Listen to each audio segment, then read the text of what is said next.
Hey everyone, Grouchy Lenny here. Um, so say you just earned your orange belt, that's awesome. Great work on that. Now you're thinking, oh, I'm going for my green belt next. But now instead of just having a still photo of the lock, you need to actually do a video of you picking the lock. And you need to show you a video gutting the lock, show the security pins, and reassembling. And if it's the first time doing that, I can understand that's maybe a little intimidating. Maybe you're a little concerned, a little worried about it. And I know I was. I just submitted my green belt video a couple weeks ago. Got my green belt. Um, and the video was one of the things I was kind of worried about doing because you want to do it right. You want to make sure you meet all the standards so you don't have to do it again. So I thought I'd just share my tips on my experience, um, the things I learned, the things that I learned from watching other people talking about doing the greenbelt video, and the FAQs for the LPU. I read through those carefully, got a lot of good tips out of that. So I just kind of want to go over that and share that with you, and hopefully I can help you, give you some tips that'll make your experience a little less stressful and help you be better prepared for it. Because really, if you prepare for it, it's going to go better. It's just some simple steps. Really, a lot of it is preparing beforehand. Um, Obviously, you want to be pretty competent at picking the lock you're going to be picking, um, so you're not hopefully struggling with it too much on camera. But if you do, that's all right. It's allowed. If it takes you a little longer than normal to pick it, don't sweat it. Um, but gutting is kind of the trick, and I'm going to recommend before you even think about submitting a green belt video that you've gutted that lock off camera at least one time, maybe a couple of times, which is fine. If you're progressive pitting, that's going to be part of it anyway. Is gutting and reassembly with gradually increasing number of pins put back in so you're picking it competently with all the pins in. But if you're not doing the progressive pinning, if you haven't had a reason to gut the lock before, I still recommend gutting it off camera. Or you can do like I did. I did my first ever lock gutting on camera because I thought that would be a good idea. And you can learn from the mistakes I made. I gutted an American 1100, not this one. It's a different one I have that I progressive pinned. And I gutted it, and you can see me dropping the key pins out all over the place. Thankfully, I was able to recover from that because I've been watching videos of more experienced pickers working on gutting and repinning. So I didn't panic. I was able to kind of keep my cool, get the pins back where they belonged in the plug, and get everything all back together. But preparation's key. So one of the best things you can do is just be familiar with gutting the lock at least once, maybe 2 or 3 times. That way, you know what you're looking for. You're not going to end up dumping out all the key pins, or having springs going flying everywhere when you're trying to gut it on your video. You want to try and avoid that if you can. Gutting disasters happen. They happen to everyone, no matter how good you are. They're going to happen sooner or later. But the more prepared you are, the less likely it's going to happen when you're doing your green belt video. The other thing LPU really likes is they like you to film horizontally, like this, instead of vertically. The reason for that is, one thing is you don't want your lock to go off camera while you're working on it. You don't want it to go off camera at any point. You start the video. You want to keep the lock on camera at all times until you are done gutting and have revealed the security pins. Now, if you want to do the reassembly on a different video, that's fine. But I figure if you're prepared, if you've prepared properly, you can probably just go ahead and do the reassembly all in the same video. I know I did. There might be reasons why you want to do the reassembly on a separate video, but from the start of picking that lock until you have gutted and shown the assembly pin, shown the security pins, you need to keep that lock on camera, and you need to keep that camera rolling. You can't edit that. We'll get into that, but you need to keep it all rolling and consistent. So, the other thing I would do while you're setting up the camera is test it. Test the camera and lighting for close-ups. So for instance, right now in the video you can see this is an American padlock because you can see the logo. But if I take it up here, it's blurry. You know, if I don't know where to hold it for the close-up, if I don't know where to hold the pins for the close-up so that they're visible, you don't want to mess things up there.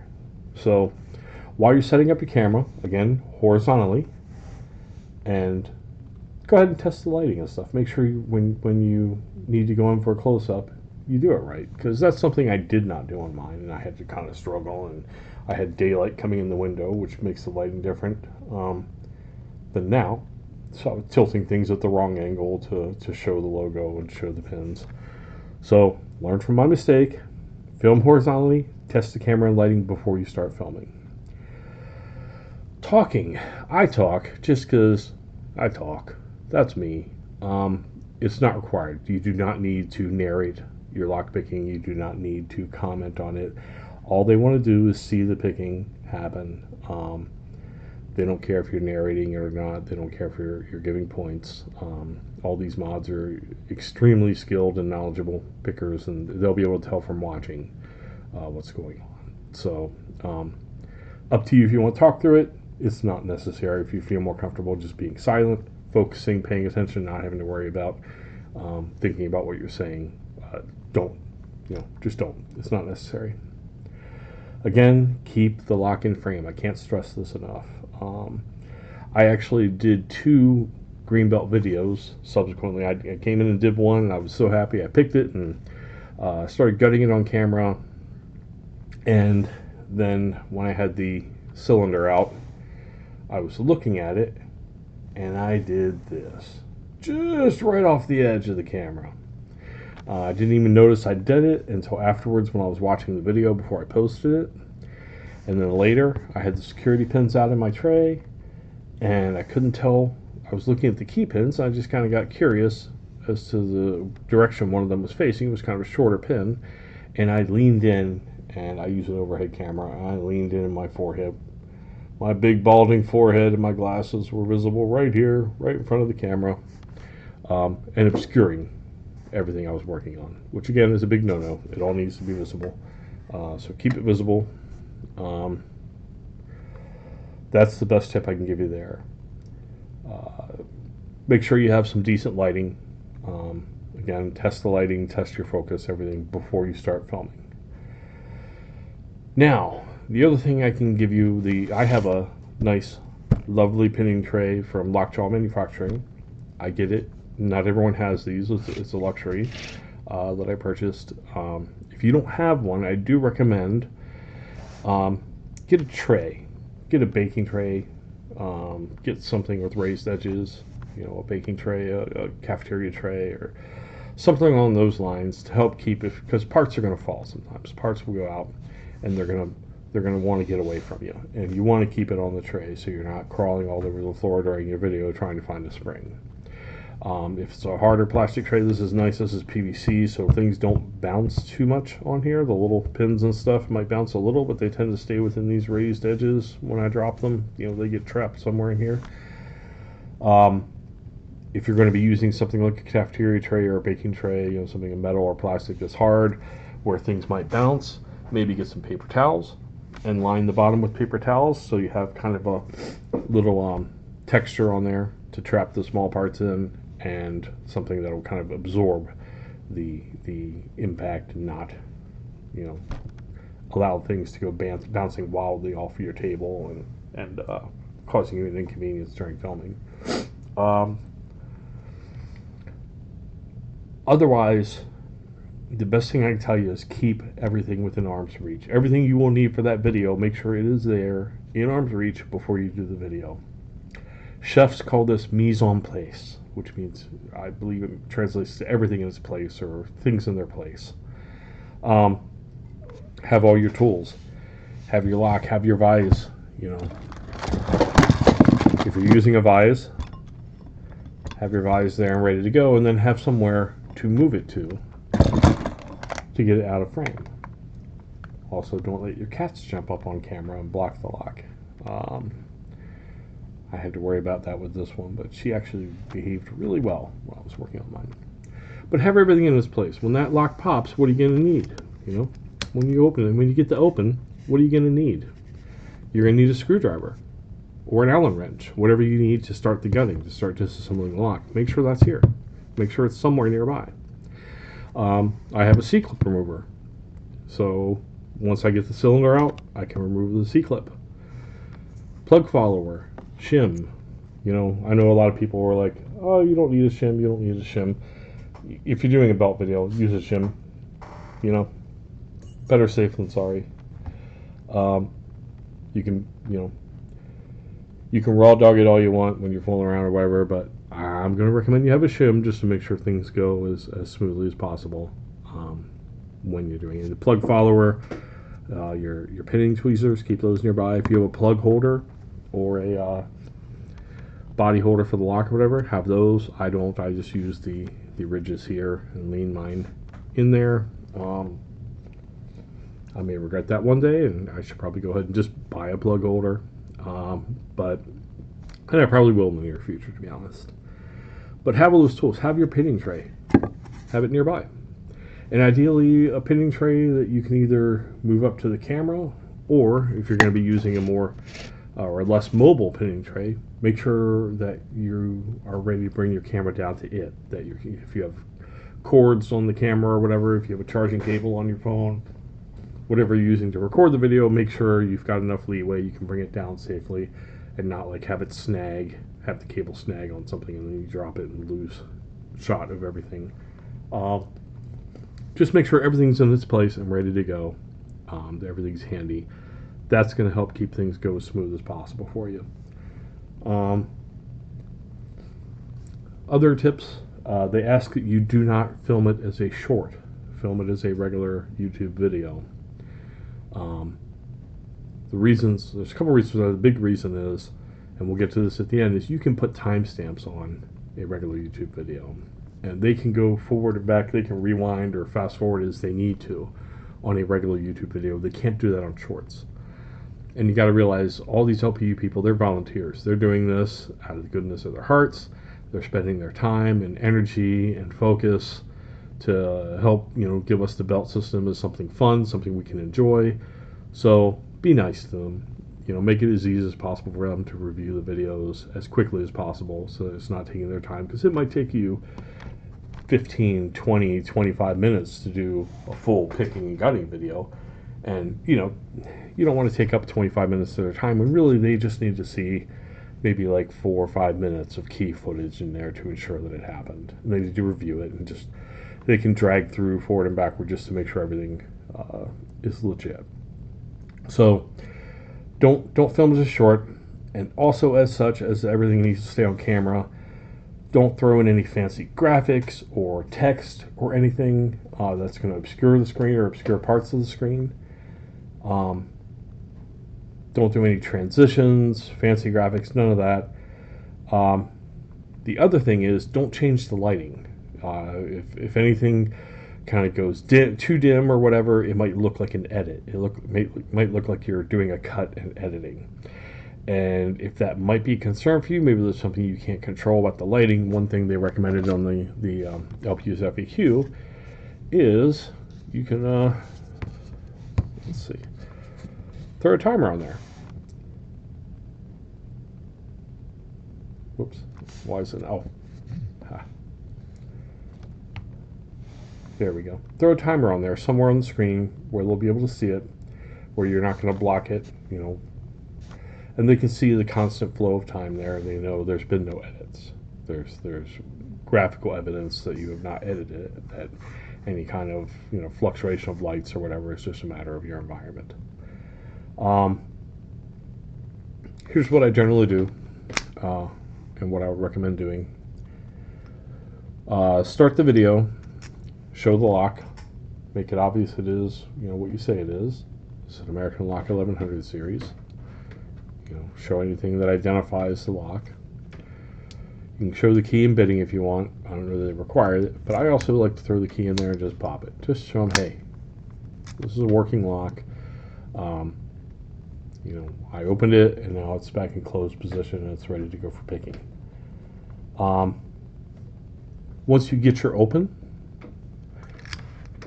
once you get that open, they don't care about the shackle. That's not evidence to them. They want to see that plug turned. So be sure to show very clearly that the plug is turned. And of course, yours won't have a key sticking out of it when you pick it, but you can keep the tension tool or whatever to hold it in place. And that's what you're going to show them on camera, so they know you actually picked it and got the open. Once you disassemble it, you get your key pins in, your security pins, and your springs. And you need to have all those in the tray so that they can see them.